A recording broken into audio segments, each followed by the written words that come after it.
Hello बच्चों, welcome back. Physics and mathematics के fourth lecture में आपका स्वागत है और वेक्टर के थर्ड लेक्चर में आप लोगों का स्वागत है। हम लोगों ने वेक्टर का लेक्चर 1 और लेक्चर 2 के अंदर इन डेप्थ स्टडी करी है और उस चीज को जाना है जो वेक्टर एक्चुअली में हम इन चीजों को रियल लाइफ में एक्सप्लोर किया, नेचर में हमने उसको देखा, कम्युनिकेट किया और उनके लॉज को पहचाना और ये देखा कि ये किस तरह से बिहेव करते हैं इन रियलिटी। उसके बेसिस पर हमने जाना कि दो वेक्टर्स को जब ऐड किया जाता है तो उस प्लस का क्या मतलब होता है, वो सिंबॉलिकली है और उसका क्या मीनिंग है। प्लस और माइनस यहां पर डायरेक्शंस का रोल प्ले कर रहे हैं और शुरुआत हमारी हमेशा फ्रेम ऑफ रेफरेंस से होती है। इस चीज को हमने जान लिया। सेकंड लेक्चर के अंदर हम लोगों ने देखा कि cross product and dot product की डिस्कवरी, जब हम फिजिक्स के अंदर और ज्यादा चीजों को देख रहे थे, डिस्कवर कर रहे थे, तो ये जो प्रोडक्ट्स हैं ये कैसे डिस्कवर हुए और यहां पर डायरेक्शंस की नीड या डायरेक्शंस की नीड को हमने, नीड नहीं कहूंगा, डायरेक्शंस को एक्चुअली में हमने प्रोडक्ट के अंदर किस तरह से डिस्कवर किया और कैसे उसको ढूंढा। अब हम लोग जो हमारी बुक में लिखा होता है हम उन चीजों को एक्सप्लोर करेंगे और हम यहां पर मेंटली प्रिपेयर्ड हैं through our lecture 1 and lecture 2 कि हम अब बुक में जो चीजें डायरेक्टली फ्रेम करके लिखी गई हैं कि इनका ये मतलब होता है, उनका वो मतलब होता है, उसको एक्सप्लोर करने वाले हैं। और यहां पर क्योंकि हम लोग मेंटली रेडी हैं, वो चीजें हम लोग रियलिटी में अब देख पाएंगे और चीजों को समझ पाएंगे। तो शुरुआत करते हैं हम लोग यहां पर यूनिट वेक्टर से। ठीक है, यूनिट वेक्टर से। अब ये यूनिट वेक्टर होता क्या है? बेसिकली यूनिट जो है आपका, ठीक है, ये देखो, फर्स्ट ग्रेड में आप लोग जो एक टेबल याद करते हो ना, फर्स्ट का टेबल, ठीक है, वन का table, one multiply one one होता है, वन मल्टीप्लाई टू टू होता है, वन मल्टीप्लाई एनी नंबर आपका एनी नंबर के बराबर होता है। सिमिलरली एक ऐसा वेक्टर जिसकी डायरेक्शन होगी, ऑब्वियसली ये वेक्टर है तो उसकी डायरेक्शन होगी, लेकिन उसका मैग्नीट्यूड आपका वन होगा। As simple as that. तो आपको अगर कोई एक वेक्टर गिवन होगा तो आप उसका यूनिट वेक्टर कैसे बनाओगे? तो सिंपली सिंपली अगर मेरे पास ए वेक्टर है, ठीक है, और इसका मैग्नीट्यूड वन नहीं है, ठीक है, इसका मैग्नीट्यूड जो है वो मान लेता हूं मैं यहां पर 3 आ रहा है। तो अगर वेक्टर वेक्टर को हम सॉल्व कैसे कर रहे हैं, नेचर में जो हमने कम्युनिकेट किया उसको देखते हैं। अगर मेरे पास कोई भी वेक्टर है, ठीक है, मान लो ये ए वेक्टर है, तो मैं इसको कंपोनेंट्स में तोड़ूंगा। यस, क्योंकि इसका मतलब क्या है? इसका मतलब ये है कि भाई आपके पास या तो ये दोनों साइमल्टेनियसली हो रहे हैं या फिर ये हो रहा है, ये इन दोनों को साइमल्टेनियसली होने की वजह से ये आपका रिजल्टेंट प्रोड्यूस हो रहा है। ठीक है, तो यहां पर अगर इसका मैग्नीट्यूड, ठीक है, मैग्नीट्यूड ए वेक्टर का जो भी है, मान लो लेंथ में मैं इसको ए ही ले लेता हूं, ठीक है, तो ये लेंथ बन जाएगी ए कॉस थीटा और इसके वाई कंपोनेंट की लेंथ बन जाएगी ए साइन थीटा। ठीक है, अब हमने क्या देखा था? हमने कहा था कि हम इसको अगर एक्स डायरेक्शन में लिखना है, हम इनको कैसे लिखेंगे कि भाई ये इन दोनों वेक्टर्स का रिजल्टेंट है आपका ए वेक्टर, तो ये बन जाता है ए कॉस थीटा वेक्टर है, ए साइन थीटा भी एक वेक्टर है। वेक्टर मतलब कि ऐसी चीज जिसके पास क्वांटिटी भी है, डायरेक्शन भी है, बट अभी तो मैंने सिर्फ मैग्नीट्यूड लिखा है। तो अगर ये एक्स डायरेक्शन में है तो मैं इसको आई कैप से रिप्रेजेंट कर रहा हूं, वाई डायरेक्शन में है तो जे कैप से रिप्रेजेंट कर रहा हूं, अगर जेड में भी कोई कंपोनेंट होता तो वो लिख के मैं उसको के कैप से रिप्रेजेंट करता। ठीक है, और सिंबॉलिक जो है हमारे पास, इन दोनों वेक्टर्स को मैं क्या कर रहा हूं? ऐड कर रहा हूं। ठीक है, अब खुद सोचो कि इसका मैग्नीट्यूड अगर मुझे निकालना है, ठीक है, अब क्योंकि मेरे फ्रेम ऑफ रेफरेंस के अंदर इसके एक्स और वाई कंपोनेंट आ गए हैं, तो मैं पाइथागोरस, इन दोनों का जब पाइथागोरस करूंगा तो मेरे पास ए के बराबर आएगा, because this is a cos theta and this is a sine theta. मैं पाइथागोरस का इस्तेमाल करूंगा और मेरे पास रिजल्ट आएगा ए, क्योंकि a square cos square theta plus a square sine square theta, a square आपका कॉमन आएगा, cos square theta plus sine square theta आपका वन हो जाएगा, और जब उस ए स्क्वायर का आप अंडर रूट करोगे तो आपको ए मिलेगा। ठीक है, ये हम जानते हैं। ठीक है, अगर आप पहली बार इस लेक्चर को देख रहे हो तो प्लीज लेक्चर 1 और लेक्चर 2 आपको बहुत जरूरी है, क्योंकि अब हम सिर्फ बुक को रिव्यू कर रहे हैं, बुक में जो लिखा है उसको रिव्यू कर रहे हैं। Core concept lecture 1 and lecture 2 के अंदर है। ठीक है, सो अब देखो, मुझे बनाना है एक ऐसा वेक्टर ए वेक्टर से जिसका मैग्नीट्यूड 1 आए। ठीक है, तो अगर मैं इस चीज को यहां पर ऑब्जर्व करूं कि इसका अगर मैं पाइथागोरस कर रहा हूं तो क्या आ रहा है? A square cos square theta plus a square sine square theta का under root, because this is base, this is perpendicular, base का स्क्वायर प्लस परपेंडिकुलर का square is equal to hypotenuse का स्क्वायर, लेकिन अंडर रूट कर दिया तो hypotenuse आ जाएगा and this will be equal to 1। तो लॉजिकली सोचो, अब बस लॉजिकली सोचना है, मैग्नीट्यूड क्या होना चाहिए? उसका 1 होना चाहिए, और जब मैं इसको सॉल्व करूंगा तो आंसर मेरा क्या आएगा? ए ही तो आएगा। तो अगर अगर मैं यहां पर, ठीक है, ए से डिवाइड कर दूं, ए से डिवाइड कर दूं अगर मैं, तो मेरा आंसर खुद ब खुद 1 होगा। 1 लाने के लिए क्या करना है? सेम नंबर को सेम नंबर से डिवाइड कर देना है। तो अब इस ए को इसके अंदर लेके चलते हैं, मतलब अब उल्टा देखना स्टार्ट करते हैं। तो यहां पर अगर ये ए अपॉन में ए किया मैंने, ठीक है, तो इसको वापस से स्क्वायर करके अंडर रूट करता हूं, वापस से अंडर रूट के अंदर मैं अपना cos square theta plus sine square theta वापस लेकर आता हूं और इसको इसके साथ मर्ज कर देता हूं, तो देखो मेरे पास क्या निकल कर आएगा? ए कॉस थीटा होल अपॉन में ए। अभी आप इसको काटो मत, इसको भी अंडर रूट के अंदर ले लो, ठीक है, इसको भी अंडर रूट के अंदर ले लो तो ये स्क्वायर हो जाएगा, ठीक है, का होल स्क्वायर प्लस ए साइन थीटा का होल अपॉन में ए का होल स्क्वायर का अंडर रूट। अब करके देख लो पाइथागोरस, आपका रिजल्ट 1 ही आएगा। इट मींस कि नेचर ने मुझे खुद जवाब दे दिया कि अगर मेरे पास कोई ए वेक्टर है, मान लो 3i cap plus 4j cap, ठीक है, तो मुझे क्या करना है, इसका जो मैग्नीट्यूड आ रहा है यानी कि जो ए होगा उससे अगर मैं डिवाइड कर दूं, इसका मैग्नीट्यूड क्या आएगा, 3 का स्क्वायर 9, 4 का स्क्वायर 16, 16 9 25 का अंडर रूट 5, ठीक है, तो इसको 5 से डिवाइड कर दो, यानी मैग्नीट्यूड ऑफ ए से डिवाइड कर दो। Now this is your unit vector. कितना सिंपल सा लॉजिक है। अगर हम सही से कनेक्टेड हैं तो हम चीजों को बड़ी ही आसानी से समझ सकते हैं। और यहां पर निकाल लिया हम लोगों ने क्या, हमारा यूनिट वेक्टर। तो किसी का भी वेक्टर से आप यूनिट वेक्टर निकाल सकते हो, सिर्फ आपको क्या करना है, उसके मैग्नीट्यूड से उसके कंपोनेंट्स को डिवाइड करना है and here you get the result, ठीक है। तो देखो ये आ गया यूनिट वेक्टर। अब जो मैंने आपको एक चीज बताई थी कि हम ये आई जे के को डायरेक्शंस दिखाने के लिए यूज कर रहे हैं, यूनिट वेक्टर का यहां पर एक और यूज आता है उस चीज को आपको समझना है, ठीक है, उस चीज को आपको समझना है, ठीक है। से फॉर एग्जांपल अगर मैं कहता हूं कि मैंने यहां पर एक फोर्स वेक्टर लगा रखा है, ठीक है, फोर्स वेक्टर लगा रखा है जो कि फ्रेम ऑफ रेफरेंस में इस तरह से शो हो रहा है, मतलब फोर्स वेक्टर की डायरेक्शन, फोर्स की डायरेक्शन मेरी इस तरफ है। अब यहां पे मैं वैल्यू ले लेता हूं 4i कैप, 4 न्यूटन, फोर्स का यूनिट क्या होता है, न्यूटन होता है, और यहां पर ले लेता हूं मैं 3 न्यूटन जे कैप, ठीक है। तो ये आई और जे जो मैंने रिप्रेजेंट किया है, ये आई और जे क्या शो कर रही है, डायरेक्शंस। तो अब इन आई और जे को थोड़ा दिल से फील करके देखो एक बार, आपको खुद ब खुद समझ आएगा। तो अब ये आई और जे बेसिकली, आई कैप क्या है, एक यूनिट वेक्टर है एक्स डायरेक्शन में, ठीक है, जे कैप क्या है, एक यूनिट वेक्टर है आपका वाई डायरेक्शन में, ठीक है, और के कैप क्या है, एक यूनिट वेक्टर है आपका जेड डायरेक्शन में। एज सिंपल एज दैट, ठीक है। अब ये आई कैप क्या बता रहा है, डायरेक्शन बता रहा है, और वो जो आगे स्केलर वैल्यू आपने लिखी है ना 4, ये आपको मैग्नीट्यूड बता रहा है। यानी कि यूनिट वेक्टर से आप किसी भी वेक्टर को इस तरह से तोड़ सकते हो, मैग्नीट्यूड मल्टीप्लाई यूनिट वेक्टर, ठीक है। मैथमेटिकली भी देखना है, now you are that much sound कि आप उसको देख सकते हो, ठीक है। तो अगर मेरे पास एक ए वेक्टर है तो मैं उसको लिख सकता हूं मैग्नीट्यूड ऑफ ए वेक्टर, ये तो सिर्फ क्वांटिटी है, मल्टीप्लाई ए कैप, यानी कि उस डायरेक्शन का जो यूनिट वेक्टर है वो चीज आप मल्टीप्लाई कर दो, क्योंकि आपको वेक्टर के जरिए क्या इंफॉर्मेशन चाहिए, मैग्नीट्यूड, ये स्केलर पार्ट आपको दे रहा है, डायरेक्शन, ये यूनिट वेक्टर आपको दे रहा है, क्योंकि आपका मैग्नीट्यूड कुछ भी हो, डायरेक्शन तो आपका सेम ही है। तो यूनिट वेक्टर आपको डायरेक्शन बताने का काम कर रहा है, स्केलर पार्ट आपको क्या कर रहा है, मैग्नीट्यूड बताने का काम कर रहा है, and your work is done. कितना सिंपल सा लॉजिक है। तो ये आई जे के, इनको आज से अब आप कहना स्टार्ट करोगे यूनिट वेक्टर्स इन आई, कहां है, एक्स डायरेक्शन का यूनिट वेक्टर। यानी कि अगर 4i कैप लिखा हुआ है तो मैग्नीट्यूड है 4 in positive x direction, minus 4i cap लिखा है तो इसका मतलब है मैग्नीट्यूड 4 है in negative x direction. 3j cap लिखा है यानी कि मैग्नीट्यूड 3 है in positive y direction, minus 3j cap लिखा है यानी कि मैग्नीट्यूड 3 है in negative y direction. 5k cap लिखा हुआ है यानी कि मैग्नीट्यूड 5 है, डायरेक्शन पॉजिटिव z है, माइनस 5k कैप लिखा है यानी कि मैग्नीट्यूड 5 है, डायरेक्शन नेगेटिव z है। व्हाट अबाउट जो वेक्टर्स आपके एक्स वाई जेड डायरेक्शन में नहीं, किसी और डायरेक्शन में, लाइक दिस फोर्स वेक्टर, तो इसको आप सिंपली ऐसे रिप्रेजेंट कर सकते हो, इन दोनों वेक्टर्स का सम, एज सिंपल एज दैट। क्योंकि देखो ये दोनों वेक्टर साइमल्टेनियसली एक्ट करेंगे तो रिजल्टेंट में ये प्रोड्यूस होगा।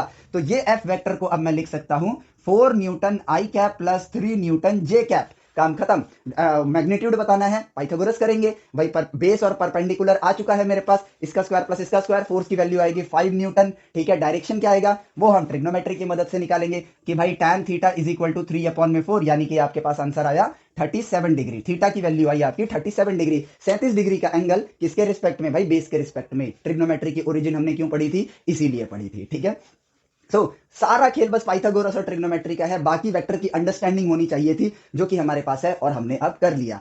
अब हम यहां पर थोड़ा सा विजुअलाइज करते हैं, हमारे एडिशन को तो हमने देख लिया, ठीक है। एग्जांपल लेते हैं कुछ एडिशन का। अब हम दो वेक्टर्स हैं, ये तो सिंगल वेक्टर था, उसी के कंपोनेंट्स को ऐड किया था आपने। अब आप यहां पर दो वेक्टर्स और लेते हैं, उससे पहले हम पोजीशन वेक्टर को देखते हैं, ठीक है।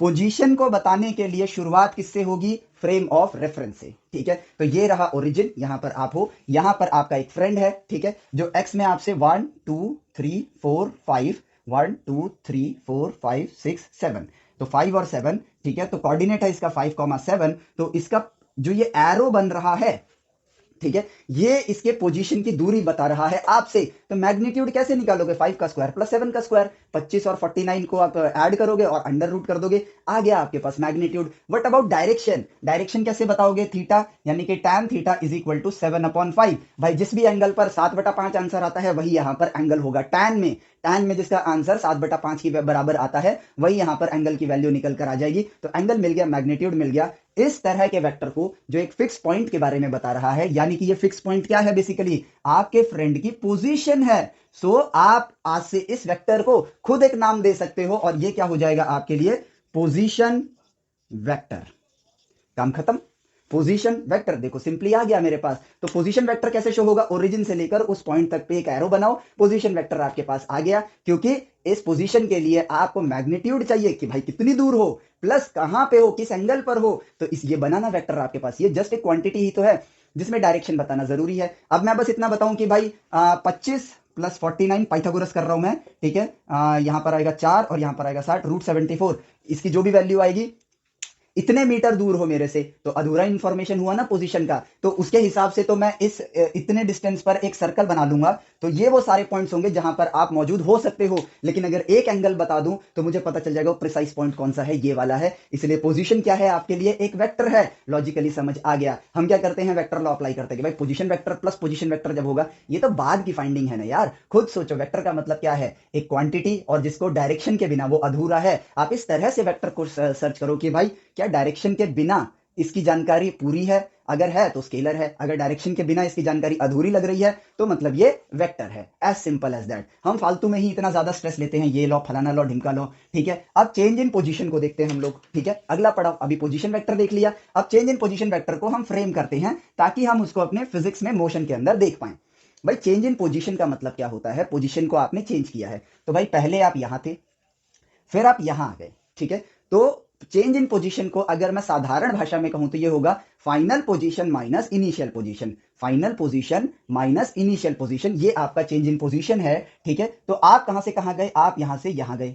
तो इस तरह से मैंने एक एरो बना दिया कि भाई ये रहा आपका जाने का रास्ता। तो ये बन गया आपका चेंज इन पोजीशन, और चेंज को हम रिप्रेजेंट करते हैं डेल्टा से। ये सिर्फ और सिर्फ चेंज बताता है, ठीक है। अभी डेल्टा के बारे में मैं आपको बताऊं, अगर चेंज आपका बिटवीन 2 पॉइंट्स है, चेंज आपका बिटवीन 2 पॉइंट्स है, तो उसको आप डेल्टा से रिप्रेजेंट करते हो। फर्दर आप एक और चेंज को देखने वाले हो, अगेन एक ईस्टर एग देने वाला हूं जिसमें होगा चेंज एट अ पॉइंट, ठीक है। चेंज एट अ पॉइंट, उसको आप स्मॉल डी से रिप्रेजेंट करोगे, यानी कि आगे चल के आप इसको डेरिवेटिव के नाम से जानोगे। बड़ा ही मजेदार कॉन्सेप्ट है। फिजिक्स एंड मैथमेटिक्स में वेक्टर के बाद कैलकुलस ही आने वाली है, एकदम मजा आ जाएगा आप लोगों को, ठीक है। तो change between 2 points delta represent करने के लिए है, बस। D change at a point को रिप्रेजेंट करने के लिए है। तो डी के बारे में तो हम कैलकुलस में जानेंगे, डेल्टा समझना आसान है। तो मैं यहां से, ये आपकी इनिशियल पोजीशन है P1, ये आपकी फाइनल पोजीशन है P2। तो आप चेंज इन पोजीशन कैसे रिप्रेजेंट करोगे? Final position minus initial position, ठीक है। बट यहां तो मामला डायरेक्शंस का है, ठीक है। तो अभी के लिए हम लोग यहां पर इसको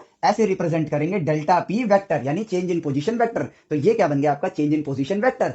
अब आपको नहीं पता है भाई, आप पता क्या करोगे? एक गलती हम क्या कर देते हैं, हम यहां पर ना इसको याद कर लेते हैं कि भाई delta P vector is final position vector minus initial position vector. नहीं, पोजीशन वेक्टर हमें पता चल गया। It's time to communicate for this with nature mathematically and see. जो हमें कुछ भी याद नहीं करना है, हमको हर चीज डिस्कवर करनी है। तो हम अब डिस्कवर करेंगे कि भाई ये जो पोजीशन है, पहले मैं इस पोजीशन वेक्टर को देखूंगा। तो ये है मेरे पास P1 वेक्टर, ठीक है। और इस पोजीशन वेक्टर को मैं देखूंगा, ये है मेरे पास P2 वेक्टर। तो इनके कंपोनेंट्स देखता हूं भाई, P1 वेक्टर के कंपोनेंट्स क्या हैं? ये रहे, ठीक है। वो ये रहा, तो मैं इसको लेता हूं P1x कंपोनेंट और P1y कंपोनेंट। सिमिलरली P2 के कंपोनेंट्स को अगर मैं देखूं तो वो आएगा P2x और P2y, यही आएगा। अब इन दोनों वेक्टर्स को हम देखते हैं, ठीक है। चेंज इन पोजीशन वेक्टर को अगर मैं देखूं तो मैं change in position delta P vector को देखूंगा, ठीक है। अभी मैंने दोनों पोजीशन वेक्टर्स को देख लिया, अब मैं डेल्टा P वेक्टर को देखूंगा। तो बेसिकली क्या है, इसका x में कंपोनेंट इतना है और y में कंपोनेंट इतना है। अब इस रेड और ब्लू लाइन को अगर मैं ध्यान से देखूं तो ये ब्लू लाइन का मैग्नीट्यूड इन दोनों के डिफरेंस के बराबर है। यस, जो दिख रहा है वही सच्चाई है। और ये जो ब्लू लाइन है आपका डेल्टा P वेक्टर का, वो इन दोनों के डिफरेंस के बराबर है। यानी कि यहां से अगर मैं सीधी लाइन लाऊं तो ये रहा वो डिफरेंस, और उसको मैं y पे ट्रेस कर लेता हूं, y एक्सिस पर। तो ये रहा मेरे पास डिफरेंस। सो अब नोट करो, P1 vector is equal to, P1 vector को मैं कैसे लिखूंगा? P1x i कैप, ये x भी सिंबल वाला x है, ठीक है। P1y j cap. ठीक है, पोजीशन 2 वेक्टर को मैं कैसे लिखूंगा, P2x i cap plus P2y j cap. ठीक है, और डेल्टा P वेक्टर को मैं कैसे लिखूंगा, ठीक है, इसके लिए कोई रूल थोड़ी लगाना है, जो दिखेगा वही लिखूंगा। और वो क्या है कि भाई ये वाला जो कोऑर्डिनेट है माइनस ये वाला कोऑर्डिनेट, यानी कि इसके बराबर। और देखो P2x कितना है, इतना लंबा है, P1x कितना है, इतना लंबा है, तो ये लेंथ कितना आएगा, P2x में से P1x माइनस करूंगा। बेसिकली यही तो है मैग्नीट्यूड इस वेक्टर का x डायरेक्शन में। तो मैग्नीट्यूड कितना आएगा मेरे पास, मैं यहां पे डेल्टा P वेक्टर लिखूं तो वो आएगा P2x minus P1x i direction में।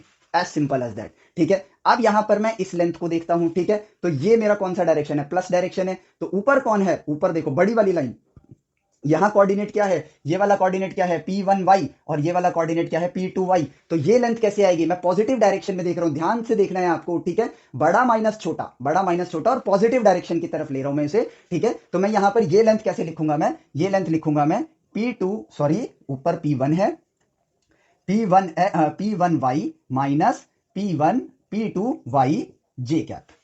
ठीक है, लिख दिया मैंने। और अब आपको ध्यान से देखना है कि भाई इसकी डायरेक्शन क्या है, भाई ये लेंथ जो है मेरे पास वो देखो आगे जा रही है। अगर आप अपने वेक्टर को देखोगे तो यहां पर आप आगे जा रहे हो और यहां पर आप पीछे जा रहे हो। ये तो सिर्फ मैग्नीट्यूड्स हैं। अब इसमें कहां जा रहे हो आप, आगे पॉजिटिव एक्स डायरेक्शन प्लस आई कैप, लेकिन इसमें कहां जा रहे हो, नीचे जा रहे हो। इसलिए ये तो पॉजिटिव वाई को रिप्रेजेंट कर रहा है ना, लेकिन जा कहां रहे हो आप, नीचे, इसलिए नेगेटिव एक्स। और अब it's time to compare these two things, आपको इन दोनों को कंपेयर करना है। तो यहां से ये बन गया आपका डेल्टा पी वेक्टर, और यहां पे डेल्टा पी वेक्टर को आप फाइनली लिखोगे P2x i कैप। ठीक है, और माइनस में P1x i कैप, फिर यहां लिखूंगा मैं माइनस P1y j कैप, और माइनस माइनस आपका प्लस हो जाएगा P2y j कैप। ठीक है, now it's time to observe P1x plus P1y।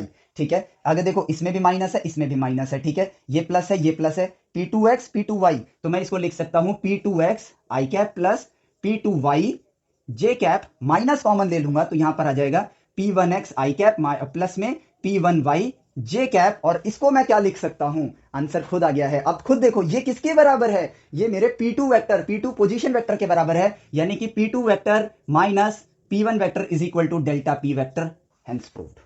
ठीक है, ये कोई प्रूफ नहीं है, गलती से फ्लो में निकल गया, हेंस प्रूव्ड। ये एक ऑब्जर्वेशन है जो हमें करनी है। और अब मैं कह सकता हूं कि भाई यहां पर मैं क्लियरली देख पा रहा हूं कि डेल्टा पी वेक्टर मेरे final position vector minus initial position vector के इक्वल आ रहा है। इसलिए अब मैं इसको एज अ फॉर्मूला यूज करूंगा आगे चल के। हमारी शुरुआत यहीं से हो जाती है।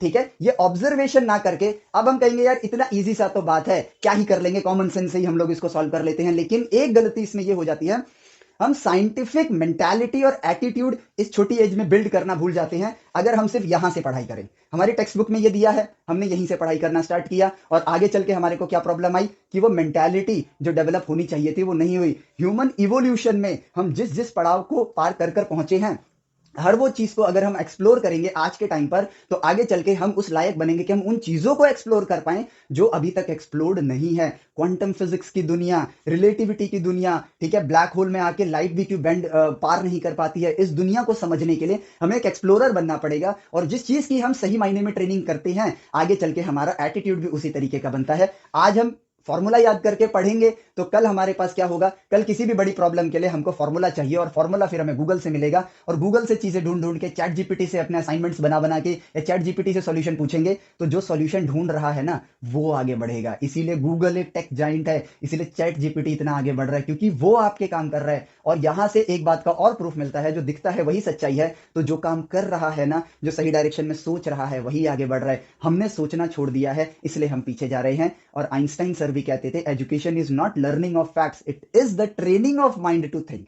तो भाई अपने माइंड को ट्रेनिंग दो सोचने की, सोचने के लिए चीजों को एक्सप्लोर करो। डायरेक्टली बोल सकते हैं कि भाई अब तो हम ट्राइंगल लॉ लगा देते, बोल देते भाई delta P vector P2 minus P1 vector के बराबर होता है। Explore it. ठीक है, कितना टाइम लगेगा, 15 मिनट एक्स्ट्रा लगेगा, लेकिन फॉर्मूला याद करके जाओगे तो पता है आप 5 घंटा एक्स्ट्रा दोगे। क्यों?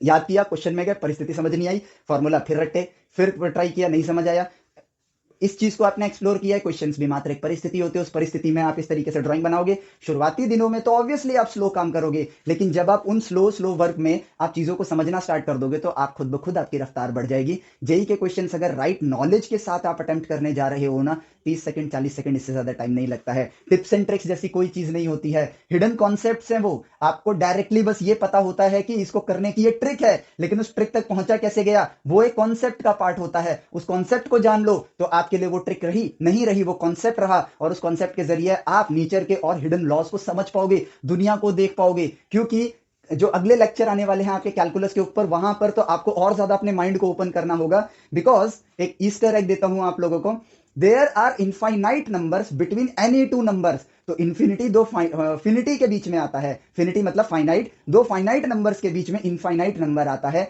ये सोच के देखो कितना ही स्ट्रेंज लगता है, और पूरे ब्रह्मांड की उत्पत्ति का राज इसी नंबर लाइन में छुपा हुआ है। रैशनल इरैशनल नंबर, ये सोचते हैं यार क्या है ये इरैशनल इरैशनल, डेफिनेशन याद करो, आगे बढ़ो। ब्रह्मांड के राज छुपे हुए हैं। कैसिमीर इफेक्ट गूगल पे जाके सर्च कर लेना आप लोग, ठीक है। अभी क्योंकि आपने उतनी मैथ्स नहीं पढ़ी है, इसलिए मैं डायरेक्टली आपको वो कॉन्सेप्ट नहीं बता सकता हूं। From nothing something is created, और ये पूरा ब्रह्मांड जो है वो नथिंग से आया है। और इस बात का प्रूफ आपको कहां मिलेगा पता है? नेक्स्ट लेक्चर के अंदर, कैलकुलस की जब उत्पत्ति को हम समझ रहे होंगे तब, एक नंबर लाइन के अंदर। यही है वो नंबर लाइन जिसने आपको इमेजिनरी दुनिया की खोज करके दी थी, और यही नंबर लाइन अब आपको जीरोस की दुनिया, नथिंग की दुनिया को एक्सप्लोर करवाएगा। वही आपका कैलकुलस है, ठीक है। तो ये आपका इस तरह रहा जो आपको नेक्स्ट लेक्चर में देखने को मिलेगा। सो प्लीज अपने दोस्तों को एप्लीकेशन पे और यूट्यूब पर लेकर आओ, क्योंकि हम उन चीजों को एक्सप्लोर करेंगे जिन चीजों को हम लोग सिलेबस से हटा चुके हैं। हमारा काम बस फॉर्मूला याद करना रह गया है, बट वो काम हमें यहां नहीं करना है। हमें रियलिटी में साइंस के ट्रू मीनिंग के साथ पढ़ाई करनी है, ठीक है। चलो, जो साइंस का असली मतलब है उसी मतलब से पढ़ेंगे, ठीक है। एक रैट रेस में नहीं दौड़ेंगे, जेई जेई जेई जेई। भाई जेई को सेलेक्ट करना है, जेई में क्वालिफाई करना है, ठीक है, लेकिन आसान तरीके से। आईआईटी एनआईटी इसलिए थोड़ी जाना है वो बेस्ट है, आईआईटी एनआईटी इसलिए जाना है क्योंकि हम बेस्ट हैं, हम डिजर्व करते हैं, क्योंकि हम वहां जाके उनकी लैब्स का इस्तेमाल करके किसी बड़ी कंपनी के लिए प्रोजेक्ट नहीं बनाएंगे, बल्कि उन लैब्स का इस्तेमाल करके हम उस ह्यूमन प्रॉब्लम्स को सॉल्व करेंगे जिससे ह्यूमैनिटी ट्रांसफॉर्म हो सके। तब हम एक एंटरप्रेन्योर कहलाएंगे, तब हम एक इनोवेटर कहलाएंगे, तब हम एक इंजीनियर कहलाएंगे। जॉब करके तो आप मात्र सिर्फ और सिर्फ उन कंपनी के क्लाइंट्स की जो नीड है, उनकी नीड को फुलफिल करके उनके प्रोडक्ट्स को सेल कर रहे हो, और कुछ नहीं। यस, एक ऐसी लाइफस्टाइल मिल जाएगी जिसमें अर्निंग हो जाएगी, लेकिन हमारी दुनिया समय समय से बस अपनी जिंदगी काट रही है। जिंदगी में आगे बढ़ने के लिए इनोवेशन की जरूरत है, डिस्कवरी करने की जरूरत है। क्योंकि अगर आइंस्टाइन सर और सॉरी न्यूटन सर ग्रेविटी ना खोजते, ठीक है, गैलीलियो सर लेंस ना बनाते और प्लैनेट्स को ना देखते, तो आज हमारी लाइफ में ये चेंज नहीं आता। हम आज भी पीपल के पेड़ के नीचे बैठ के क ख ग ही याद कर रहे होते, ठीक है। आज जो ये एडवांसमेंट है, ये टेक्नोलॉजी की दुनिया है, हमारी लाइफ में इतना कंफर्ट है, ये लग्जरी है, ये सिर्फ और सिर्फ थॉट्स की वजह से आई है, सोच की वजह से आई है। और वही सोच हमें डेवलप करनी है। नहीं करेंगे वहीं के वहीं रह जाएंगे, कुछ आगे नहीं बढ़ेगा, ठीक है। Be a creator, be a true engineer, not a degree holder. Degree लेने के पीछे मत भागो, नॉलेज के पीछे भागो। डिग्री, पैसा, सक्सेस सब सब दौड़ के आएगी, ठीक है, सब दौड़ के आएगी आपके पीछे। चलो, तो क्या क्या कर लिया यार, बातें करने में ना याद नहीं आता है। यूनिट वेक्टर हमने देखा, ठीक है। यूनिट वेक्टर के बाद फिर हम लोगों ने अगली चीज क्या देखी कि भाई पोजीशन वेक्टर को देखा हम लोगों ने, और यूनिट वेक्टर की अहमियत देखी। आई जे के आपके यूनिट वेक्टर्स होते हैं, x y z direction respectively. और चेंज पोजीशन वेक्टर को देखा और चेंज इन पोजीशन वेक्टर को देखा, और सारी चीजों के अंदर इन दी एंड वेक्टर मतलब Pythagoras trigonometry, x and y component, x y z component, बस काम खत्म, और कुछ नहीं सोचना है, ठीक है। तो यहां से आता है कि अब वेक्टर्स को आप ऐड कैसे करोगे, ठीक है। तो अगर मेरे पास है a vector is equal to 3i cap 2j cap 4k cap, ठीक है। बी वेक्टर है मेरे पास 2i cap 3j cap plus 4k cap, ठीक है। इन दोनों को ऐड करना है, चलो भाई ऐड कर देते हैं। ऐड करने के लिए हमने जो ऑब्जर्व किया उसके अकॉर्डिंग पैरेलल डायरेक्शन के वेक्टर्स ही ऐड होते हैं, लाइक स्केलर। तो यहां पर 3i और 2i पैरेलल हैं, ठीक है। 3 और 3j पैरेलल नहीं है, दे आर परपेंडिकुलर, वो अपना काम स्वयं करेंगे, ठीक है। तो सिर्फ 3 और 2 ऐड होगा, तो यहां बनेगा 5i कैप। 2 और 3 ऐड होगा सिर्फ, ये कोई रूल थोड़ी है, ये नेचर में हमने देखा, नेचर में हमने देखा रियल लाइफ प्रोसेसेस को ऑब्जर्व करते हुए। तो 2 और 3 को ऐड करूंगा तो 5j कैप, 4 और 4 को ऐड करूंगा तो 8k कैप, काम खत्म। अगर इसको माइनस करना है तो वो बन जाएगा 3 में से 2 जाएगा। अब देखो ए में से बी माइनस कर रहे हो, अगर बी में से ए माइनस कर दे तो पहले ये लेता फिर ये लेता, लॉजिकली बात है। तो ए में से बी माइनस कर रहे हैं, तो इसको ऐसे समझो, मान लो ये आपके कदम चलने के हिसाब से वेक्टर है। 3 कदम आगे गए 2 कदम पीछे आए, तो कितने कदम बचे आपके? 1 कदम आगे गए, 3 कदम आगे 2 कदम पीछे, तो ओरिजिन से 1 कदम आगे हो आप, ठीक है। 3 माइनस 2 1, 2 माइनस 3 माइनस 1, 2 कदम आगे गए 3 कदम पीछे गए, तो ओरिजिन से कहां हो? 1 कदम पीछे हो, ठीक है। माइनस माइनस 1 जे कैप, ठीक है। 4 कदम आगे 4 कदम पीछे, प्लस 0 के कैप, काम खत्म। जेड में जितना गए उतना वापस आ गए, तो जहां थे वहीं के वहीं रह गए। ए प्लस माइनस बी आप इस तरीके से कर सकते हो, कितना सिंपल सा लॉजिक है। अब चलते हैं आपके cross product and dot product की तरफ। इनके ओरिजिन को हम समझ चुके हैं, इनकी डिस्कवरी कैसे हुई ये हमने देखा। अब बारी आती है कि मेरे पास कुछ वेक्टर्स हैं, उनका मुझे डॉट प्रोडक्ट करना है, ठीक है। तो डॉट प्रोडक्ट के अंदर जो डिस्कवरी हमने करी थी वो ये कि पैरेलल वेक्टर्स आपके मल्टीप्लाई हो रहे हैं और इन दी एंड रिजल्ट आपका क्या निकल कर आ रहा है, स्केलर क्वांटिटी, ठीक है। जैसे हमने एग्जांपल लिया था, वर्क डन के जरिए हमने डॉट प्रोडक्ट को एक्सप्लोर किया था, ठीक है। एक्चुअली में हम वर्क डन को एक्सप्लोर कर रहे थे और डॉट प्रोडक्ट की डिस्कवरी हुई थी। हम टॉर्क को एक्सप्लोर कर रहे थे तो क्रॉस प्रोडक्ट की डिस्कवरी हुई थी। और वर्क डन एक स्केलर क्वांटिटी है और टॉर्क एक वेक्टर क्वांटिटी है। तो जब आप डॉट प्रोडक्ट करोगे तो आपका रिजल्ट क्या आएगा, एक स्केलर क्वांटिटी, ठीक है। तो अब यहां पर हम शुरुआत करते हैं यूनिट वेक्टर के साथ। आई कैप क्या है, एक यूनिट वेक्टर इन एक्स डायरेक्शन। अगर मैं आई का आई डायरेक्शन में, ठीक है, मतलब दो यूनिट वेक्टर्स हैं मेरे पास आई और आई, इनका डॉट प्रोडक्ट करूं, खुद से सोचो इनका डॉट प्रोडक्ट करूं, क्योंकि देखो आप किसी भी वेक्टर को अब मैग्नीट्यूड और यूनिट वेक्टर के फॉर्म में लिख सकते हो। तो हर वेक्टर आप इसी तरह लिखोगे, 4i cap, 9j cap, 7k cap, इस तरह के फॉर्म में लिखोगे। तो इन दी एंड वेक्टर्स तो आपके बस यही बचे, आगे तो सिर्फ आपके मैग्नीट्यूड रह गए, ठीक है। तो आई और आई इनके डॉट प्रोडक्ट देखते हैं। तो भाई ये दोनों पैरेलल हुए कि नहीं है, हुए। दोनों यूनिट वेक्टर हैं, दोनों एक्स डायरेक्शन में है, तो इनका आंसर आएगा 1 × 1 1। और आई और आई इन दी एंड डॉट प्रोडक्ट से आपको क्या मिलता है, स्केलर। तो आंसर हो गया सिंपली 1। कोई डायरेक्शन शो करने की जरूरत नहीं है। क्यों? क्योंकि आज तक जितने भी फॉर्मूलों में डॉट प्रोडक्ट आया है, जो हमने नेचर से एक्सप्लोर करके डिस्कवर करे हैं, ठीक है, उन सब का वो सब के सब स्केलर क्वांटिटी ही निकले। इसलिए हमने यहां पर अब कोई डायरेक्शन शो नहीं किया। इसलिए नहीं कि हमने कहा है कि ये स्केलर होगा ना, आज तक आप पूरा इतिहास उठा के देख लो, जो कुछ भी मिला है। हाँ, इस बात का मतलब ये नहीं हुआ कि अगर फ्यूचर में कभी डॉट प्रोडक्ट के जरिए आपको कोई वेक्टर क्वांटिटी मिल जाए, ऐसा होगा नहीं, क्योंकि नेचर एक बहुत ही फिनोमिनल मैथमेटिकल मतलब धागों में बंधा हुआ है, ऐसा कभी होगा नहीं। लेकिन अगर मिला तो हम अपने रूल्स को चेंज करेंगे, ऐसी बात नहीं है कि नहीं करेंगे, एक जनरल बात बता रहा हूं मैं आपको। तो आज तक नहीं मिला तो हम वही पढ़ रहे हैं जो आज तक हुआ है, ठीक है, और आगे भी नहीं मिलेगा। क्योंकि मैथमेटिक्स की ब्यूटी, अभी आप बस इस साल, पूरे साल मेरे साथ कनेक्टेड रहो और फिर देखो मैथमेटिक्स की एक से एक बढ़ के बेहतरीन ब्यूटीज मैं आपको लाके दिखाऊंगा, ठीक है। रामानुजन की सीरीज, रामानुजन की बस किताब उठानी है, मैथमेटिक्स की दुनिया में अनगिनत राज छुपे हुए हैं जो आपको जानने को मिलेंगे, ठीक है। चलो, तो आई और आई को मल्टीप्लाई किया, 1 आया। भाई पैरेलल वेक्टर्स को मल्टीप्लाई करते हैं स्केलर में, ठीक है। आई और आई पैरेलल हैं, तो इस हिसाब से जे और जे का भी डॉट प्रोडक्ट क्या होगा, 1 होगा। के और के का भी डॉट प्रोडक्ट क्या होगा, यहां पर 1 होगा। अब आई और जे का करके देखते हैं, आई डॉट जे। अब ये दोनों एक दूसरे के परपेंडिकुलर हैं, तो आपको जे वेक्टर का कंपोनेंट चाहिए। अगर आप डॉट प्रोडक्ट कर रहे हो तो आपको जो दूसरा वेक्टर है उसका पैरेलल कंपोनेंट चाहिए। तो भाई अगर कोई वेक्टर 90 डिग्री के एंगल पर है तो इसका कंपोनेंट इस डायरेक्शन में कितना होगा, 0। एनीथिंग मल्टीप्लाइड बाई 0 इज 0, काम खत्म, ठीक है। तो 0 जे इंटू आई डॉट में, यहां पे अभी मैं जितने भी इंटू बोलूंगा सारे डॉट में है, ठीक है। के इंटू आई इंटू के, ठीक है, जे इंटू के, ठीक है, के इंटू जे, ये सब क्या होंगे, 0 होंगे, क्योंकि सब परपेंडिकुलर हैं। तो यहां पर आई आई ही 1 देगा, जे जे ही 1 देगा, के ही 1 देगा, काम खत्म। और इसी से हमारा रिजल्ट आ जाता है कि अब भाई मैं यहां पर दो वेक्टर्स लेता हूं, 2i cap 3j cap plus के कैप, और इसका मुझे डॉट प्रोडक्ट करना, ये हो गया ए वेक्टर। अब दूसरा लेता हूं आई कैप जे कैप प्लस 3k कैप, ठीक है। अब जस्ट मल्टीप्लाई करो और देखो रियलिटी क्या है। भाई आई आई से मल्टीप्लाई हो रहा है, ठीक है, पैरेलल हो गए, तो 2 × 1 2 हो जाएगा, आई आई आपका 1 बन गया, ठीक है। अब 2 × 1 आपका क्या बनेगा, 2 × 1 आपका बनेगा, यहां प्लस लिखता हूं, 2 × 1 बनेगा 2। लेकिन आई मल्टीप्लाई जे, जब वेक्टर्स को पहले मैग्नीट्यूड्स को मल्टीप्लाई किया फिर वेक्टर्स को मल्टीप्लाई किया, तो आई आई का आंसर 1 ऑलरेडी एक्सप्लोर्ड। आई इंटू जे का आंसर क्या होगा, 0। तो any number multiplied by 0 is 0, ठीक है। 2 × 3 6 मल्टीप्लाई 0, पहली बार तो हम पूरा एक्सप्लोर करेंगे चाहे कितना ही आसान हो। 3 × 1 3 मल्टीप्लाई जे इंटू आई 0, 3 × 1 3, J into J dot product में आपका यहां पर 1 हो जाएगा, ठीक है। 3 × 3 आपके पास आएगा 9, बट इसका प्रोडक्ट क्या होगा, जे इंटू के का 0 होगा, प्लस में के इंटू 1, ठीक है, ओ सॉरी 1 × 1 1, के इंटू आई 0, प्लस 1 × 1 1, के इंटू जे 0, प्लस 1 × 3 3 हुआ, के इंटू के 1 हुआ, और रिजल्ट देखो क्या आया, 2 + 3 + 3। तो अब यहां पर ऑब्जर्व करो, यहां पर ऑब्जर्व करो, तो सिंपल सा लॉजिक है कि आई वाला आई से मल्टीप्लाई हुआ, जे वाला जे से मल्टीप्लाई हुआ, के वाला के से मल्टीप्लाई, बाकी सब आपके देखो 0 बन गए, बाकी सब आपके 0 बन गए। तो take it as an observation, और यहां पर आ गया कि बस आई आई वाले मल्टीप्लाई करो, जे जे वाले मल्टीप्लाई करो, के वाले मल्टीप्लाई करो, और एंड में रिजल्ट लिख दो, 2 × 1 = 2, 3 × 1 = 3, 1 × 3 = 3, और इन तीनों को ऐड कर दो, 6 × 2 = 8। ये आ गया आपका रिजल्ट।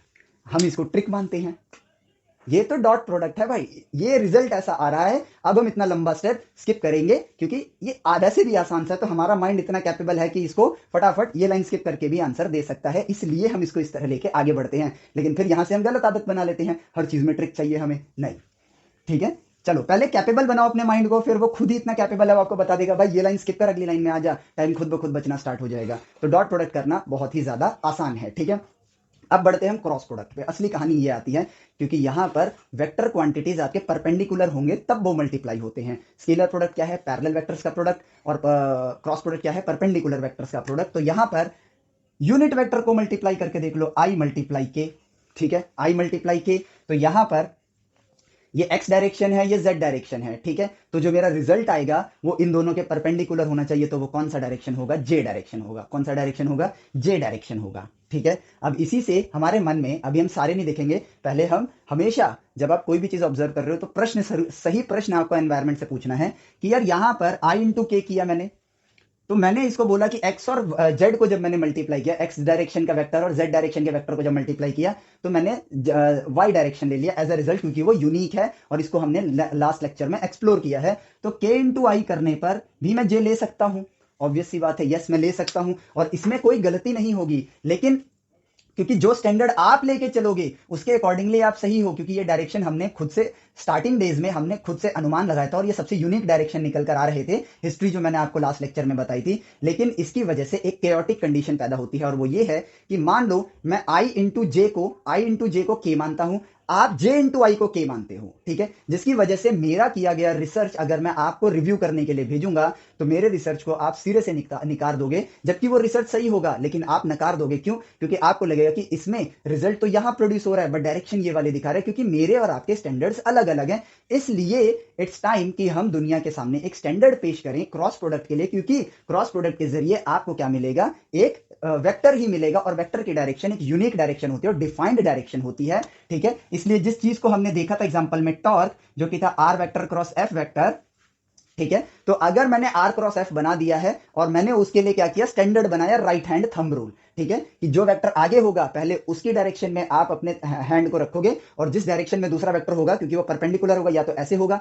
या ऐसे होगा। अगर ऐसे है तो हाथ ऐसे रखो, घुमाओ, अगर ऊपर की तरफ है तो हाथ ऊपर की तरफ करो और उसको रोटेट करो। तो यहां पर स्टैंडर्ड बना राइट हैंड थंब रूल और उसके अकॉर्डिंगली आपका आंसर आया कि भाई आर क्रॉस एफ वेक्टर जो होगा, ठीक है। और अगर आप लेते हो f vector cross r vector, भाई मैग्नीट्यूड वाइज देखा जाए ना तो दोनों के आंसर तो सेम ही आएंगे, लेकिन यहां पर डायरेक्शन आपके बदल जाएगी। क्यों बदल जाएगी? क्योंकि आपने रूल सेट किया राइट हैंड थंब रूल, ठीक है। पॉसिबिलिटीज को देखो, आपने रूल सेट किया राइट हैंड थंब रूल, अब मैंने रिसर्च करके भेजा इसके अकॉर्डिंग, आप कर रहे हो इसके अकॉर्डिंग, तो आप मेरे रिसर्च को कैसे देखोगे? आप पहले एफ देखोगे फिर आर की तरफ कल करोगे, ये आंसर आएगा। मैं पहले आर करूंगा एफ की तरफ करूंगा, हालांकि आंसर इस केस में तो सेम आ गया, लेकिन अगर मेरे एफ का डायरेक्शन थोड़ा भी टेढ़ा मेढ़ा हुआ, ठीक है, थोड़ा सा टेढ़ा, मान लो ये आर है, ये आर है, ठीक है, और ये एफ है, ठीक है, आर है और ये एफ है, ठीक है। तो मैंने आर क्रॉस एफ लिया, कर्ल किया, तो ये वाला डायरेक्शन आया, ठीक है। और आपने एफ क्रॉस आर किया, ठीक है। तो पहले आप, सॉरी नहीं, उल्टा आया, माफ करना, मैंने राइट हैंड था। पहले आप एफ की डायरेक्शन में लोगे अब, और फिर आर की तरफ कर्ल करोगे, तो देखो डायरेक्शन आपका, और ये तो मेरा लेफ्ट हैंड है, ओहो मिस्टेक हो जा रही है। एफ की डायरेक्शन में हाथ लोगे, आर की तरफ कर्ल करोगे अपोजिट, और अगर आर की डायरेक्शन में हाथ लोगे एफ की तरफ करोगे तो देखो अपोजिट। इस केस में अंगूठा मेरा बोर्ड की तरफ जा रहा है, इस केस में अंगूठा मेरा आपकी तरफ आ रहा है, यानी कि इन दोनों की डायरेक्शन क्या हो जा रही है? पलटी मार जा रही है, ठीक है। वो जो मैंने कहा था ना इस केस में सेम आ गया, कभी सेम नहीं आता है, वो गलती से हो गया था, मैंने अपना अंगूठा देख के आंसर दिया था, ठीक है। तो इट मीन्स स्टैंडर्ड इसलिए बनाया गया ताकि सारी दुनिया के लिए सारे डायरेक्शन सेम रहे। मेरा रिसर्च पेपर आपको समझ आए, आपका रिसर्च पेपर मुझे समझ आए। साइंटिफिक कम्युनिटी के अंदर ज्ञान को एक दूसरे को स्प्रेड करना सबसे ज्यादा जरूरी होता है, दैट इज वाई, ठीक है। तो यहां पर अब आर क्रॉस एफ अगर फॉर्मूला बन गया है किसी का, तो वो एफ क्रॉस आर उसके लिए गलत होगा, वो आर क्रॉस एफ ही रहेगा। इसलिए टॉर्क के फॉर्मूले में आर हमेशा आगे आएगा, एफ हमेशा पीछे आएगा, ठीक है। और हम लोग पूरी दुनिया में अगर हम वेक्टर्स का क्रॉस प्रोडक्ट कर रहे हैं तो राइट हैंड थंब रूल को एज अ स्टैंडर्ड मान के ही डायरेक्शंस को बताएंगे, ताकि जो मैंने डायरेक्शन डिसाइड किया है वही डायरेक्शन आप भी डिसाइड करो, वही डायरेक्शन तीसरा पर्सन भी देखे, वही डायरेक्शन चौथा पर्सन भी देखे। तो इट इज कॉल्ड स्टैंडर्डाइजेशन और कुछ नहीं है, ठीक है। So i cap, J cap और के कैप, ठीक है, इसको हम लोग विजुअलाइज करते हैं स्केल के ऊपर, ठीक है। तो भाई यहां पर आप क्या कर सकते हो? ऐसे थोड़ा सा तिरछा लाइन बनाओ, ठीक है, ये हो गया एक्स डायरेक्शन। ऑलमोस्ट 30 डिग्री के एंगल पर ऐसे सेम प्लेन पे एक और लाइन बना लो और यहां पर एक जेड एक्सिस बना लो। तो ये देखो आपको तीनों एक्सिस यहां पर शो हो जाएंगे 2D प्लेन के अंदर। So this will be your x, this will be your y, this will be your z, ठीक है। और अब आप राइट हैंड थंब रूल के जरिए सारे आंसर निकाल सकते हो, और वो क्या है? ठीक है, आप ले लो आई क्रॉस जे, ठीक है, फिर ले लो जे क्रॉस के, फिर ले लो के क्रॉस आई। पहले सीधे सीधे ले लो, ठीक है। तो आई कैप कहाँ होगा, unit vector in this direction, j cap यहाँ होगा, के कैप यहाँ होगा, this will be i cap, this will be j cap, this will be k cap, ठीक है। So i cap cross j cap किधर आया डायरेक्शन, के cap. तो यहां पर 1 मल्टीप्लाई 1 1, और यहां पर एक यूनिट 1 क्या हो गया, मैग्नीट्यूड हो गया। डायरेक्शन आएगी भाई, क्रॉस प्रोडक्ट है, तो डायरेक्शन क्या है इसका, के कैप, इसलिए आई मल्टीप्लाई जे आपका क्या बन गया, के बन गया, ठीक है। अब जे क्रॉस के करो, जे के, डायरेक्शन क्या आई, आई वाली आई, तो जे क्रॉस के बन गया आपके पास आई कैप, जे लग रहा है आई कैप बन गया, काम खत्म, ठीक है। के क्रॉस आई, के की तरफ किया, आई की तरफ घुमाया, तो ये डायरेक्शन जे की तरफ आएगा। आप सिंपली ऐसे देखो, ये के है, ये मतलब ये जेड है, ये एक्स है, ये वाई है, तो के क्रॉस आई आपके लिए बन जाएगा पॉजिटिव जेड, तो ये बन गया आपके पास जे कैप। अब ठीक इसका उल्टा कर दो, ठीक इसका उल्टा करो, ठीक है, जे क्रॉस आई करो, ये रहा जे, ये रहा जे, ये रहा आई, ये आया नीचे की तरफ यानी कि नेगेटिव के, माइनस के कैप, के इंटू जे करूंगा, के इंटू जे करूंगा तो ये क्या आएगा आपके पास, माइनस आई कैप, आई इंटू के करूंगा, आई इंटू के करूंगा तो यहां पर आएगा मेरे पास माइनस जे कैप, काम खत्म हो गया, आंसर आपके पास आ गया। इसी चीज को एक पर्सन ने इंटेलिजेंटली ऑब्जर्व किया और एक सर्कल बना दिया, बस और कुछ नहीं, जिसको हम ट्रिक की तरह याद करते हैं। पता नहीं क्यों हम लोग इतनी ट्रिक ट्रिक करते हैं यार, हम लोग साइंस पढ़ने आए हैं, थोड़ी ना एसएससी का पेपर दे रहे हैं कि ट्रिक्स के जरिए निकालेंगे, साइंस की दुनिया अनमोल है, तो ये कोई ट्रिक नहीं है। इस चीज को ऑब्जर्व करके एक पिक्टोरियल रिप्रेजेंटेशन है, this is not a trick. इस चीज को देखो और इस चीज का एक पिक्टोरियल रिप्रेजेंटेशन है, जैसे सेट्स को वेंडी ग्राफ कह रहा हूं मैं, सॉरी, सेट्स को वेन डायग्राम के फॉर्म में पिक्टोरियल रिप्रेजेंटेशन दिया जाता है, वैसे इस चीज को उठा के यहां ले आए और पिक्टोरियल रिप्रेजेंटेशन दे दिया और बोला कि एरोज बना दो, अगर आप एरोज की डायरेक्शन में जा रहे हो तो आप प्लस रिजल्ट आएगा, अगर उसके अपोजिट आ रहे हो तो माइनस आएगा, क्योंकि प्लस माइनस आपके डायरेक्शन होते हैं, ठीक है। और देखो, एंटी क्लॉकवाइज जाना प्लस है, क्लॉकवाइज जाना नेगेटिव है, तो यहां उन्होंने एंटी क्लॉकवाइज डायरेक्शन को ही प्लस लिया और क्लॉकवाइज डायरेक्शन को नेगेटिव लिया, क्योंकि यही हमारा प्लस माइनस का स्टैंडर्ड है। तो भाई मैथमेटिशियन को सोच समझ के चीजों को लिखते हैं और स्टैंडर्ड्स को फॉलो करते हैं, उन्होंने यही किया। आई जे, आई से जे जाओगे तो के आएगा, ठीक है, ये देखो प्लस प्लस प्लस, तो यहां प्लस ही आया। जे से के जाओगे, जे से के जाओगे तो प्लस आई आएगा, क्योंकि आप एंटी क्लॉकवाइज जा रहे हो। के से आई जाओगे, के से आई जाओगे तो जे आएगा, काम खत्म। अब चलो उल्टा चलते हैं, जे से आई, जे से आई आप एरो के विपरीत आ गए, क्लॉकवाइज आ गए, तो आपको तीसरा ही रिजल्ट मिलेगा, के बट माइनस में मिलेगा, पिक्टोरियल रिप्रेजेंटेशन है। के इंटू जे, के इंटू जे उल्टा जा रहे हो माइनस आई मिलेगा, आई इंटू के उल्टा जा रहे हो माइनस जे मिलेगा, काम खत्म। इसको ट्रिक की तरह याद करते हैं हम लोग, दिस इज ह्यूमन इंटेलिजेंस, जो कि इस पूरे डेटा को एक तस्वीर में रिप्रेजेंट करता है और कुछ नहीं, और कुछ भी नहीं। अब ये चीज मुझे मिल गई, अब मुझे यहां पर मल्टीप्लीकेशन करनी है दो वेक्टर्स की, जैसे डॉट का किया था वैसे यहां पर करेंगे, और ये वाला थोड़ा लंबा होगा और कुछ नहीं, जिसके लिए हम आगे चल के इसको डिटर्मिनेंट से भी निकालते हैं। लेकिन फिर वही बात आती है, अभी तो हम डिटर्मिनेंट को जानते ही नहीं है, तो हमें मजबूरन उसको क्या करना पड़ता है, याद करना पड़ता है। बट डोंट वरी, डिटर्मिनेंट का जब चैप्टर पढ़ाऊंगा तो ये चीज आपको दोबारा से बताऊंगा मैं, कि मतलब इस चीज को ऐसा क्यों लिखा गया। मैंने एरिया ऑफ ट्रायंगल के ऊपर वीडियो डाली है, वो भी आप डिटर्मिनेंट के फॉर्म से निकाल सकते हो, तो वो डिटर्मिनेंट के चैप्टर में मैं आपको प्रॉपर्ली समझाऊंगा कि बेसिकली देखो, डिटर्मिनेंट कोई अलग चीज नहीं है। इन्हीं सब चीजों को जब ऑब्जर्व कर रहे थे तो हमने क्या कहते हैं, मैट्रिक्स एंड डिटर्मिनेंट्स की खोज करी और उससे हम लोग रिजल्ट तक पहुंच रहे हैं, और कुछ नहीं है, ठीक है। कैलकुलेशन को इजी करने के लिए होता है और कुछ नहीं। तो भाई यहां पर चलो अब एक एग्जांपल लेना है हमें, ठीक है भाई। आई कैप, 2 आई कैप, 3 जे कैप प्लस 4 के कैप, ठीक है, का क्रॉस प्रोडक्ट, ठीक है, आई कैप प्लस 2 जे कैप प्लस 3 के कैप, क्रॉस प्रोडक्ट करना है, ठीक है। ऑब्वियसली सबसे पहले मैं 2 1 2 करूंगा, 2 मल्टीप्लाई 1, ठीक है। और हाँ, यहां तो हमने परपेंडिकुलर का देखा, ये तो भूल ही गए हम लोग, पैरेलल का भी तो देखना है। तो आई क्रॉस आई, भाई पैरेलल वेक्टर्स, यानी कि अगर इस आई का मैं उसके परपेंडिकुलर कंपोनेंट देखूं तो क्या आएगा, 0 आएगा। इस वाले वेक्टर के परपेंडिकुलर इस वाले वेक्टर का क्या कंपोनेंट होगा, 0, दोनों पैरेलल हैं तो परपेंडिकुलर कंपोनेंट क्या होगा, 0। तो आई इंटू आई 0, जे क्रॉस जे आपका 0, के क्रॉस के आपके पास 0, काम खत्म, ठीक है। तो चलो अब यहां पर थोड़ा सा फटाफट लिखते हैं भाई। आई आई है, इन दी एंड रिजल्ट क्या आने वाला है, 0 आने वाला है। आई इंटू जे है, आई इंटू जे है, आई इंटू जे क्या देगा, के, तो मैंने यहां पर के लिखा और 2 2 4 लिख दिया, फिनिश। आई इंटू के, आई इंटू के, आई इंटू के आपको क्या देगा, माइनस जे देगा, ध्यान से देखो, आई इंटू के क्या देगा, माइनस जे देगा आपके पास। तो 2 3 6 और ये माइनस के देगा तो माइनस के कैप, ठीक है। आई इंटू के था और ये माइनस जे देगा, माफ करना यहाँ माइनस जे है, ठीक है। तो यहां पर आपको दिख गया ना, सिली मिस्टेक होने के चांस है, इसलिए थोड़ा सा ध्यान रखना है, बस और कुछ नहीं।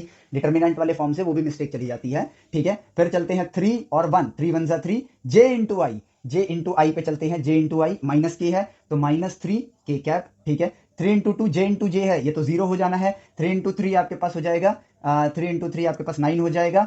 और जे इंटू के प्लस आई होता है, तो यहाँ पर प्लस आई कैप आ जाएगा। अब 4 के इंटू आई प्लस जे होता है, तो प्लस 4 जे कैप, जे को ध्यान से लिखो भाई, वरना जे और आई एक जैसे ही लगते हैं, ठीक है। 4 इंटू के इंटू जे माइनस आई कैप, तो ये हो गया मेरे पास 4 टू जा 8 माइनस 8 आई कैप, ठीक है। के इंटू जे माइनस आई कैप, फिर के इंटू के आपका 0 हो जाएगा। लो भाई कैलकुलेशन हो गई, के कैप 4 में से 3 गए, सिंगल के कैप आ गया। पहले आई वाला लिखता हूं, 9 में से 8 गया ए 1, तो ये हो गया आई कैप। 6 में से जे कैप 6 में से 4 गया 2, ये माइनस में है, तो -2 जे कैप, ये भी प्लस है ये भी प्लस है, तो ये आ गया आई कैप -2 जे कैप प्लस के cap. This is my result, काम खत्म, this is my result, game over. और ये आ गया मेरे पास क्रॉस प्रोडक्ट, ठीक है। डिटर्मिनेंट वाला जो फॉर्म है, ठीक है, वो एक अभी के लिए आप बुक में जो तरीका बताया है उस तरीके से आप कर लो। इन दी एंड निकाल आप क्रॉस प्रोडक्ट ही रहे हो, लेकिन डिटर्मिनेंट जब पढ़ाऊंगा तब आपको इसके बारे में बताऊंगा। तब तक के लिए वो पार्ट आपके लिए एक बहुत छोटा सा ही पार्ट है, ठीक है, क्योंकि पूरा डिटर्मिनेंट हमें एक्सप्लोर करना है ना, पूरा डिटर्मिनेंट एक्सप्लोर करने में टाइम लगेगा।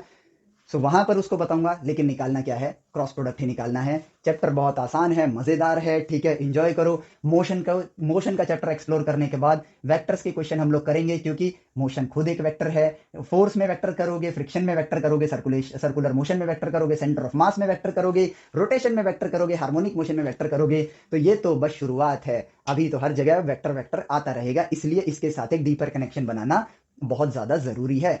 मैथमेटिक्स में भी वेक्टर के ऊपर डेडिकेटेड चैप्टर है, कोऑर्डिनेट ज्योमेट्री है, तो हर जगह आप वेक्टर का यूज करने वाले हो, इसलिए ये 3 लेक्चर्स आप लोगों के लिए बहुत ज्यादा इंपॉर्टेंट है। From very zero to the complete concept, ठीक है, इन 3 लेक्चर्स में हमने कवर किया है। इसको पूरा देखो, ठीक है, अपने दोस्तों को भी दिखाओ, राइट वे ऑफ एजुकेशन पर आओ, एंजॉय करो, जेई की जर्नी को आसान बनाओ, ट्रू इंजीनियर बनने के लिए आगे बढ़ो, क्रिएटर बनने के लिए अपने आप को रेडी करो, साइंस की जर्नी को एंजॉय करो। सो मिलते हैं आपसे नेक्स्ट लेक्चर में, till then take care, bye bye, जय हिंद।